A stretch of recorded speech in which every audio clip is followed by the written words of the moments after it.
When we were dating, we had a good feeling that we were going to be serious. Started talking and dreaming about future plans and life together. And we had always dreamed about, maybe having biological kids of our own.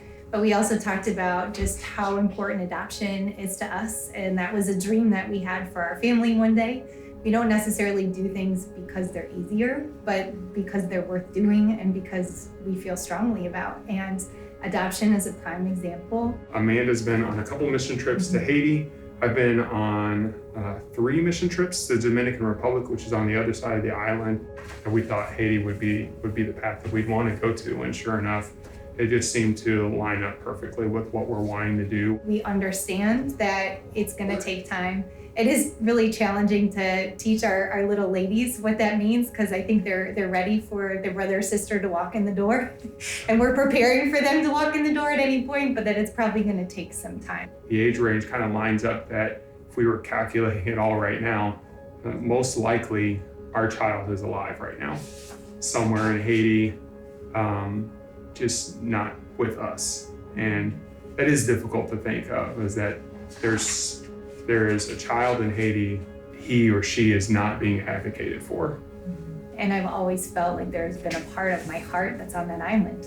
I don't know how anyone could go there and leave without being changed. So I felt that way for a long time. But now to be in process for adoption, I get emotional thinking about it because I really do feel like part of my heart is there.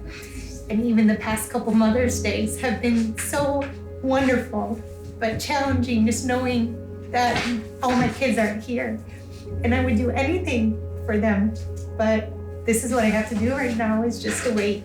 And we'll wait as long as it takes. Adoption isn't this far off concept that you may see every once in a while, but it's a regular practice of the Christian life.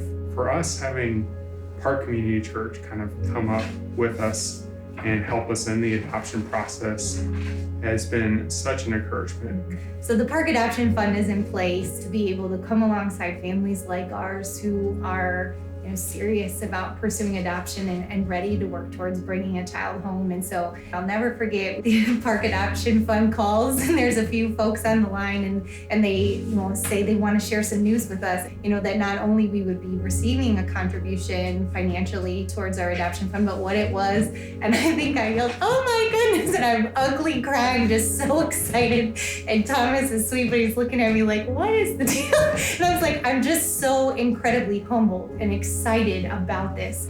Wonderful moment for our family, wonderful moment for our church. And when we bring our child home and we share with them about everything it took to get them here, I'm so excited to share that Park was a part of that. One thing for a church to say, adoption's important, we're gonna support you.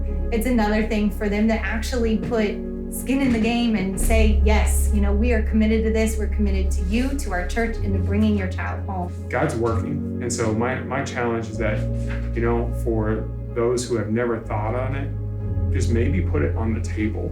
Not necessarily saying like that we're definitely doing this or this process, but just putting it on the table of, is this something that God's calling us to? And then if it's not, that's okay, but asking the question of, how can we be involved?